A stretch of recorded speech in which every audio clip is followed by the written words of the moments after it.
찬송가 112장입니다. 112장 찬양하겠습니다.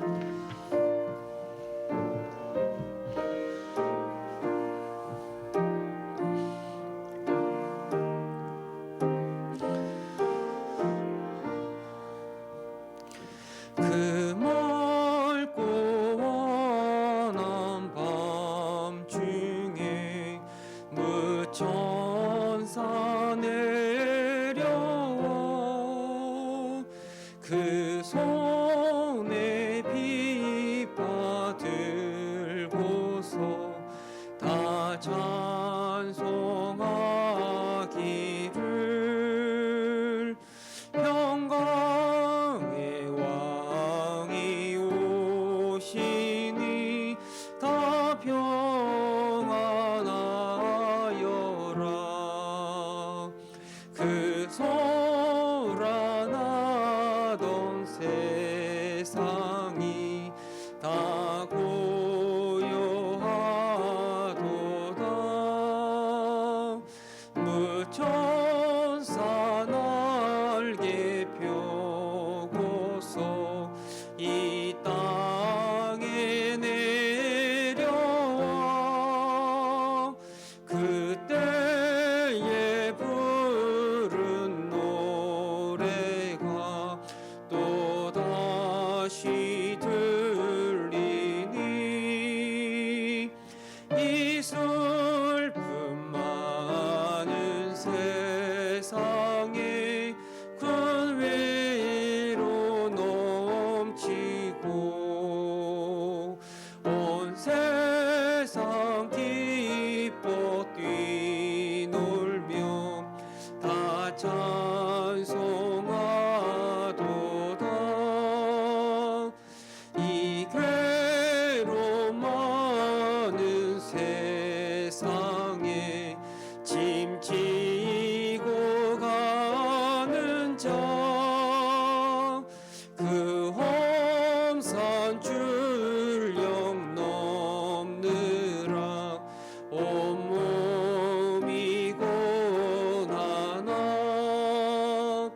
이 죄악 세상 살 동안 새 소망 가지고 천사 기쁜 찬송을 들으며 쉬어라. 옛 선지에 연응하여 베들레헴 성에 주 예수 탄생하시니 온 세상 구주라. 저 천사 기쁜 노래를 또다시 부르니 온 세상 사는 사람들 다 와답하도다.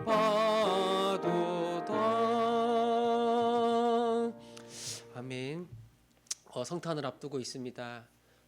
이 성탄 그리고 연말을 우리가 보내고 있는데 아기 예수로 이 땅에 오신 그 우리 주 예수 그리스도를 정말 기뻐하고 감사하며 그분께 경배할 수 있는, 그리고 우리가 주님을 생각하면서 정말 우리가 참 어려운 시간을 보내고 있는데 주님만이 줄 수 있는 이 하늘의 평강과 하늘의 안식을 누릴 수 있는 그런 시간들이 되게 해달라고. 이 괴로움 많은 세상 짐지고 가는 자 그 험산 줄령 넘느라 온몸이 고난아 우리 주 예수 그리스도 생각하면 아기 예수로 이 땅에 오시고 우리를 구원하기 위하여 이 땅에 오시고 우리의 모든 죄를 짊어지고 죽으셨던 우리 주님을 생각한다면 넉넉히 우리 인생을 살아갈 수가 있습니다. 이 성탄을 앞두고 우리 주님을 깊이 묵상하며 감사하는 시간 되게 해주시고 우리 마음속에 주님의 위로가 넘치게 하여 주옵소서. 우리 한번 이를 생각하면서 기도하겠습니다. 하나님 아버지, 참 우리가 추운 시간을 보내고 있습니다. 어려운 고난의 시간을 보내고 있습니다. 우리 인생의 험산 줄령을 만나 헤매고 있습니다. 그러나 주님 우리 가운데 찾아오셔서 우리의 빛이 되어주시고 우리가 지금 어디에 서 있는지 알려주시고 우리가 어디로 가야 할지도 주님이 알려주심을 믿습니다.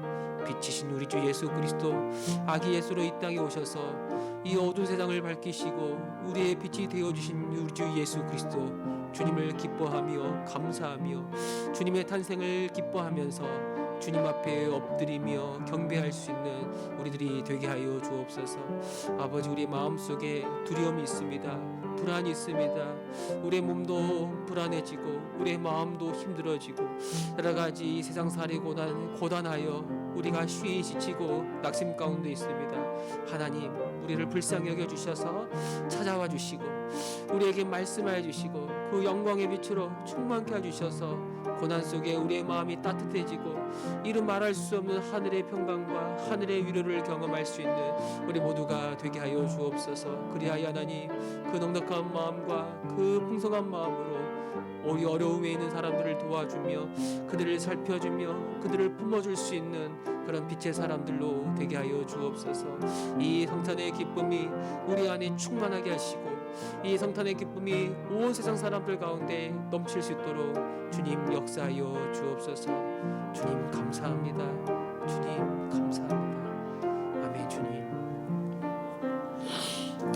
하나님, 정말 우리가 추운 시간을, 어려운 시간을 지나가고 있습니다. 그 어느 때보다 주님의 위로와 주님의 은혜가 필요한 시간인데 무엇보다 아기 예수로 이 땅에 오신 주님을 기억하며 감사하며 주님께 엎드려 경배하게 하시고 우리 주님이 우리에게 주시는 진정한 평강과 진정한 안식과 진정한 위로를 우리가 받을 수 있도록 역사하여 주옵소서. 한 사람 한 사람 우리의 삶이 고단한 사람들이 많이 있습니다.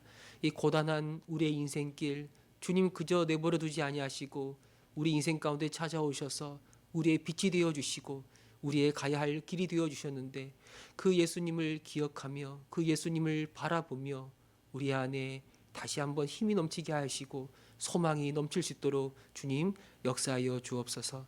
함께 하심을 믿사옵고 우리 주 예수 그리스도의 이름으로 기도합니다. 아멘. 말씀 보겠습니다. 사무엘상 23장입니다. 사무엘상 23장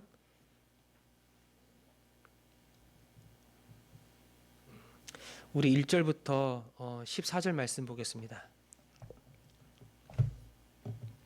사무엘상 23장 1절부터 14절 말씀 우리 한 절씩 교독하겠습니다. 사람들이 다윗에게 전하여 이르되 보소서 블레셋 사람이 그 일날을 쳐서 그 타작마당을 탈취하더이다 하니 이에 다윗이 여호와께 묻자와 이르되 내가 가서 이 블레셋 사람들을 치리이까? 여호와께서 다윗에게 이르시되 가서 블레셋 사람들을 치고 그 일날을 구원하라 하시니 다윗의 사람들이 그에게 이르되 보소서 우리가 유다에 있기도 두렵거든 하물며 그 일날에 가서 블레셋 사람들의 군대를 치는 일이니까 한지라. 다윗이 여호와께 다시 묻자온데 여호와께서 대답하여 이르시되 일어나 그 일날로 내려가라. 내가 블레셋 사람들을 내 손에 넘기리라 하신지라.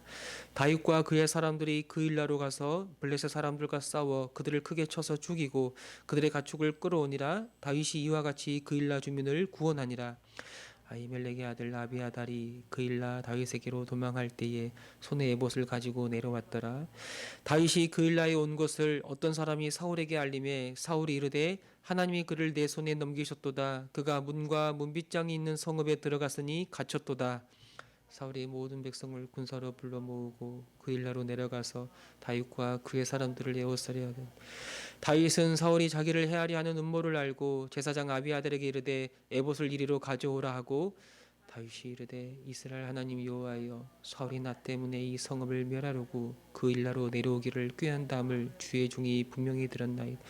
그 일나 사람들이 나를 그의 손에 넘기겠나이까? 주의 종이 들은 대로 사울이 내려오겠나이까? 이스라엘의 하나님 여호와여 원하건대 주의 종에게 일러 주옵소서 하니 여호와께서 이르시되 그가 내려오리라 하신지라.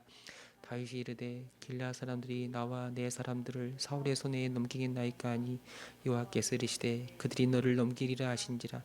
다윗과 그의 사람 600명 가량이 일어나 그일라를 떠나서 갈 수 있는 곳으로 갔더니 다윗이 그일라에서 피한 것을 어떤 사람이 사울에게 말하며 사울이 가기를 그치니라. 광야의 요수에도 있었고 또 십광야 산골에도 머물렀으므로 사울이 매일 찾되 하나님이 그를 그의 손에 넘기지 아니하시니라. 아멘. 이 사울은 지난 시간에 그 제사장 아히멜렉이 이 다윗을 도와주고 다윗과 내통했다라고 생각해서 이 아히멜렉과 여러 제사장들 그의 온 가족들을 다 죽여버리죠. 이 아비멜렉이 사울을 향해서 나에게는 아무런 죄가 없다라고 아주 침착하게 차근차근 설명함에도 불구하고 사울은 그 말을 듣지 않습니다. 더군다나 이 제사장은 그냥 평범한 사람들이 아니라 이 성막에서 하나님을 위하여 헌신된 구별된 하나님의 사람들이었어요. 이런 제사장들을 사울이 죽였다는 말은 그저 한 사람을 죽였다는 그런 살인을 뛰어넘어 하나님을 정면으로 대적하는 악한 일이라고 말할 수가 있습니다. 이 다윗을 향한 사울의 증오와 그 미움이 결국 다른 사람들을 해하는 것까지 이어지고 결국엔 하나님의 원수가 되는 그런 열매까지 이어지게 되는 겁니다. 한편 이 다윗은 오늘 본문에서 이 블레셋 사람들이 이 유다 그일라를 쳐서 이 타작마당을 탈취한다라는 그런 소식을 듣습니다. 이 그일라는 유다와 그 아래에 블레셋이 있는데 유다와 블레셋 그 경계 지역에 있는 이스라엘 지역입니다. 유다 지파에 속한 지역인데 이스라엘 땅이죠. 이 타작마당이 나오는데 이 타작마당은 이 성읍에서 이 성문 곁에 성문 가까이에 위치한 가장 중요한 중심지라고 말할 수 있습니다. 그 타작이라는 말 표현대로 이스라엘 백성들이 이제 수확기가 되면 그 수확한 모든 곡식단을 이 타작마당으로 가져옵니다. 그리고 거기에서 이 탈곡을 하는 거예요. 그러다 보니까 여기에 아주 그냥 곡식들이 풍성하게 나오다 보니까 거기가 축제의 장이 되고 때론 여러 물건들이 있다 보니까 서로 물건을 서로 교환하는 시장이 되기도 했던 거예요. 그러니까 이 블레셋 사람들이 이 그일라의 타작 마당을 탈취하는 것은 당연한 일이죠. 거기에 곡식을 비롯한 여러 가지 약탈할 것이 많기 때문에 이 타작 마당을 침공해 들어온 겁니다. 이 소식을 들었던 다윗이 하나님께 어떻게 해야 되는지 묻습니다. 이 다윗이 무엇인가를 행하기 전에 하나님께 직접적으로 묻는 경우는 이번이 처음이에요. 물론 이 말씀에 기록되진 않았지만 여러 일들을 경험하면서 다윗이 하나님께 기도했겠지만 이 사무엘상에 본격적으로 다윗이 하나님께 묻는다라는 표현이 나온 건 여기가 처음이에요. 그 이전에 다윗이 제사장 아히멜렉을 찾아갈 때, 또 그 이전에 다윗이 사울을 피해 이 제사장 또 선지자 사무엘을 찾아갈 때도 하나님의 뜻을 구하지 않았어요. 근데 이제 구하는 거죠. 왜 지금 이렇게 다윗이 왜 이렇게 하나님께 묻고 기도하고 있는가? 우리가 뭐 정확하게 그 이유를 알 수는 없지만 아마 이제 다윗이 본격적으로 이 광야 생활을 들어가고 이 도망자의 삶을 살아갈 때 아둘람 그 굴에서 여러 사람을 만났습니다. 원통한 자, 뭐 빚진 자, 환난 당한 자 그런 사람들을 만난 다음에 다윗의 마음이 굉장히 큰 변화가 시작이 된 거죠. 하나님의 백성이지만 이 하나님의 약속의 땅에서 안식을 누리지 못하고 억울한 일을 당하고 땅을 빼앗겨 빚진 자로 살아가는 사람들, 여러 가지 불의한 일들로 큰 어려움을 겪는 사람들을 보면서 진정한 하나님의 안식과 진정한 하나님의 평강이 이 이스라엘 백성들에게 임하기를 간절히 원하는 거예요. 더군다나 이 백성은 그냥 백성이 아니라 하나님의 언약 백성이죠. 하나님의 사람들이에요. 하나님의 백성들이기 때문에 이 사람들은 하나님의 뜻 안에 있을 때 하나님의 통치와 하나님의 다스림을 받을 때 진정한 안식을 누릴 수가 있는 거예요. 그래서 이 다윗이 백성들을 위해 일을 할 때 가장 먼저 하는 것이 무엇이냐면 하나님의 뜻을 구하는 거예요. 결국에는 이런 일들 통해서 다윗은 서서히 이스라엘의 왕으로서 어떻게 이 백성들을 섬기며 이끌어 가야 될지를 이 광야 시간, 이 도망자의 시간들을 통해서 하나씩 배워가고 있는 겁니다. 더군다나 이 그일라는 여러분 이 이스라엘 땅이에요. 유다 지파가 분배받은 땅이고 거기에 지금 이스라엘 백성이 살고 있어요. 그렇다면 이 블레셋이 침공해 왔을 때 가장 먼저 움직여야 될 사람이 누구냐면 이스라엘 왕 사울이에요. 사울. 그러나 본문을 보면 사울은 이 그일라가 공격을 받았다는 이야기를 들었을 때 그는 움직이지 않습니다. 그는 왕이에요. 왕이지만 이제 그가 하나님의 백성을 구원하고 통치하기에 합당한 사람이 아니다라는 사실이 서서히 드러나고 있는 거고, 그리고 이 사울의 왕권이 결국에는 다윗에게로 점점 옮겨져 가고 있다는 것을 우리가 알 수가 있는 거예요. 하나님이 다윗에게 물을 때, 다윗이 하나님께 물을 때 하나님은 다윗에게 승리를 주실 것이라고 약속합니다. 그래야 자기와 함께하는 사람들에게 같이 이 전쟁에 뛰어들자라고 말하는데 그 사람들이 두려워하는 거예요. 사실 이 다윗과 함께하는 이 여러 사람들 400명 이상의, 오늘 본문에 보니까 600명이 나오는데 이 많은 사람들은 거의 대부분이 도망자들입니다. 지금 유다에 들어와 살아가는 것도 몰래 숨어 지내고 있는 것인데, 그래서 지금 우리들을 보호하는 것, 우리 앞가림하는 것도 쉬운 일이 아닌데 다른 사람들을 건지는 것, 더군다나 지금 그일라에 침공해 온 사람들은 아주 강력한 군사력을 가지고 있는 블레셋 사람들인데 우리가 어떻게 그들을 상대하여 이 전쟁에서 이길 수 있겠습니까? 그러다가 우리도 죽임을 면하지 못할 것입니다라고 그런 두려운 마음을 가지고 있는 거예요. 그러자 또 다윗은 하나님께 다시 묻습니다. 하나님 어떻게 합니까? 그러자 하나님이 그일라로 내려가라 그렇게 말씀하시고 내가 반드시 이 블레셋을 너의 손에 붙이겠다라고 약속하는 거예요. 결국 다윗과 함께한 사람들은 하나님 말씀대로 순종하여 그일라로 내려갑니다. 그리고 블레셋과 싸우는데 하나님의 약속대로 이 다윗과 그 사람들이 그일라를 구원하고 블레셋 사람들을 크게 쳐서 결국엔 승리하게 되는 거예요. 이 다윗이 이 그일라에 있다는 소식을 보고받은 사울이 이제 다윗은 도간에 든 쥐다라고 생각하는 거예요. 그래서 이 다윗이 들어가 있는 이 그일라 이 성읍을 이 이스라엘 군대들이 에워싸면 다윗을 사로잡고 다윗을 죽일 수 있을 것이라고 생각하는 거예요. 그래서 모든 군대들을 다 동원합니다. 모든 백성들을 다 불러 모으고 그들과 함께 그일라로 내려가는 거예요. 여러분, 사울이 이 그일라가 블레셋에 공격받았다라는 소식을 들었는지 안 들었는지는 몰라요. 근데 다윗이 그 소식을 들었다면 사울이 그 소식을 모를 리가 없는 거예요. 다윗이 이스라엘 백성을 구원하기 위해 출정하고 있는 것과는 달리 사울은 지금 뭐 하고 있냐면 다윗을 잡아 죽이기 위해 군대를 모아 출정하고 있는 거예요. 누가 지금 이스라엘의 왕인가? 누가 지금 이스라엘을 구원하고 누가 지금 이스라엘을 복된 길로, 평강의 길로, 안식의 길로 인도하고 있는가? 사울인가 다윗인가? 물론 표면적으로는 사울이 이스라엘의 왕일지는 몰라도 실제 왕으로서의 그 역할을 감당하는 사람이 누구냐면 다윗이에요. 심지어 사울은 하나님을 위해 일하고 있는 다윗마저도 죽이고자 하면서 자기 스스로 이스라엘의 왕이라는 사실을 계속해서 부정하고 그 진정한 왕됨과는 전혀 상관없는 반대의 길로, 전혀 다른 길로 걸어가고 있는 거예요. 이 사울이 오고 있다는 그 소식을 듣고 다윗이 하나님께 묻습니다. 하나님, 사울이 정말 내려옵니까? 그가 나를 잡으러 오는 게 맞습니까? 그러자 하나님이 맞다라고 이야기합니다. 그렇다면 지금 내가 여기 그일라에 지금 들어와 있는데 여기 그일라 사람들이 나를 사울의 손에 넘기겠습니까? 하나님이 그렇다라고 말씀하는 거예요. 여러분, 다윗 입장에서는 굉장히 속상할 수 있을 거예요. 그들을 구원하기 위해 어려운 길을 찾아서 여기까지 온 곳 아닙니까?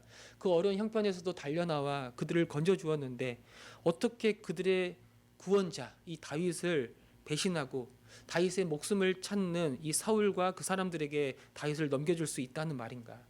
그러나 다윗은 이것이 바로 하나님의 뜻이라는 것을 알았기 때문에 이 사실을 그냥 받아들이고 사울이 오기 전에 얼른 몸을 피하게 되는 거예요.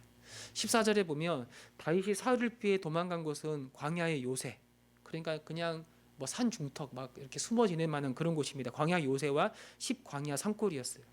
다시 광야로 돌아가고 다시 산골로 돌아가고 그곳에 몸을 숨기는 이 도망자, 이 광야의 삶을 시작하고 있는 겁니다.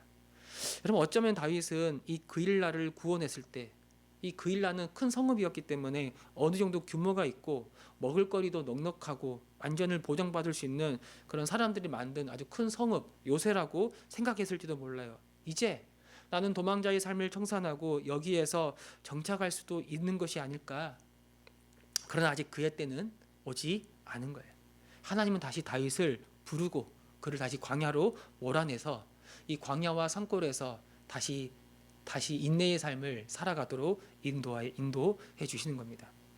여러분, 이 다윗의 이야기를 우리가 계속 보고 있는데, 다윗은 이 광야 시간을 통해서 서서히 이스라엘의 왕으로서 어떻게 그 백성을 돌봐야 할지를 알아가게 되는 거예요.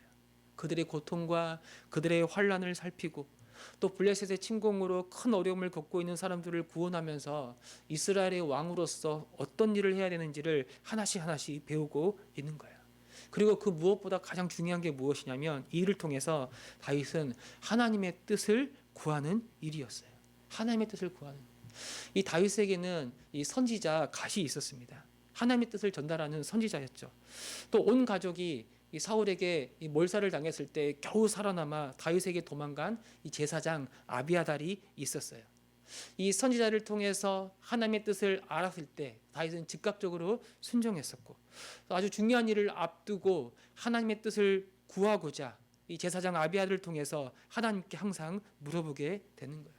뭘 보여주냐면, 이스라엘의 왕은 하나님의 백성들을 다스릴 때 어떤 자신의 사사로운 감정이나 자신의 어떤 개인적인 취향이나 어떤 자기의 지혜를 의지하여 이 백성을 다스릴 수가 없고, 이스라엘 왕 역시도 하나님의 백성이기 때문에 진짜 왕이고 진정한 왕이신 하나님의 뜻을 따라 이 백성을 통치하고 다스려야 된다. 자기도 순종해야 된다라고 그렇게 말하고 있는 거예요. 그렇게 할 때 이스라엘 백성들에게 구원이 임하고, 그렇게 할 때 하나님의 샬롬이 하나님의 백성들에게 아주 충만하게 임한다라는 것들을 이 다윗은 이 모든 광야 시간, 이 도망자의 시간을 통해서 하나씩 하나씩 철저하게 배워가고 있는 겁니다. 오늘 우리는 이 다윗처럼 하나님께 기도하는 사람인가? 우리는 정말 인생의 중요한 일들을 앞두고 주님의 뜻을 구하는가? 그리고 곰곰이 그 기도의 자리에서 주님의 뜻을 우리가 확인했을 때 정말 그대로 순종하기를 원하는가? 이런 특별히 오늘날에는 하나님의 뜻이 아주 어떤 신비로운 방법으로 우리에게 오는 게 않아요. 이미 예수 그리스도 안에서 우리가 어떻게 살아가야 할지, 우리가 중요한 인생의 문제 앞에서 무엇을 우리 삶의 우선순위로 삼아야 할지를 다 알고 있는, 다 드러난 그런 시대라고 말할 수 있어요. 오늘 내 선택과 오늘 내 결정이 하나님께 영광이 되는가, 아니면 하나님의 영광을 가리는 것인가? 오늘 내 선택과 내 결정이 예수 그리스도를 따라가는 길인가, 아니면 이 세상의 길이 되는 것인가? 여러분, 우리가 정말 믿음을 가진 자라면 우리가 이 기도의 자리에서 이거를 가지고 주 앞에 기도할 때 주님의 뜻이 무엇인지 충분히 분별할 수 있고, 또 그 길로 걸어갈 수 있는 지혜와 능력도 이미 우리에게 주어져 있다는 사실을 다시 알게 되는 겁니다. 특별히 우리 인생이 광야 시간이죠. 이 광야의 시간, 이 다윗과 같이 험한 요새를 찾아가고 험한 산골에 기거하면서 이 광야의 시간을 보내는 것이 우리의 인생이라고 말할 수 있지만, 하나님은 그 광야 생활을 하는 가운데 우리를 단련시키시고 인내하시고 하나님의 사람으로 정금 같은 사람으로 단련시켜 주신다는 겁니다. 이때 하나님께서 우리에게 원하시는 게 있습니다. 바로 기도하는 겁니다. 이 기도의 자리에서 하나님을 만나고, 이 기도의 자리에서 하나님의 뜻을 분별하고, 이 기도의 자리에서 이미 예수 그리스도 안에서 이 세상을 살아갈 수 있는 모든 자원이 우리에게 부어졌다는 것들을 다시 한번 발견하고 다시 힘을 얻고 살아가게 하는 것. 바로 이것이 주님께서 우리를 이 광야로 인도하시는 뜻이라고 말할 수가 있는 겁니다. 주님, 이 다윗처럼 기도하는 자 되기를 원합니다. 그리고 이 다윗처럼 인생의 광야 시간을 통해서 내가 단련되어지고 정금 같은 하나님의 사람으로 빚어져 갈 수 있기를 소망합니다. 주님, 나를 붙잡아 주시고 내 인생 가운데 역사하여 주옵소서. 이 새벽 이를 가지고 기도하며 나아가는 저와 여러분, 우리 모두가 되시기를 소망합니다.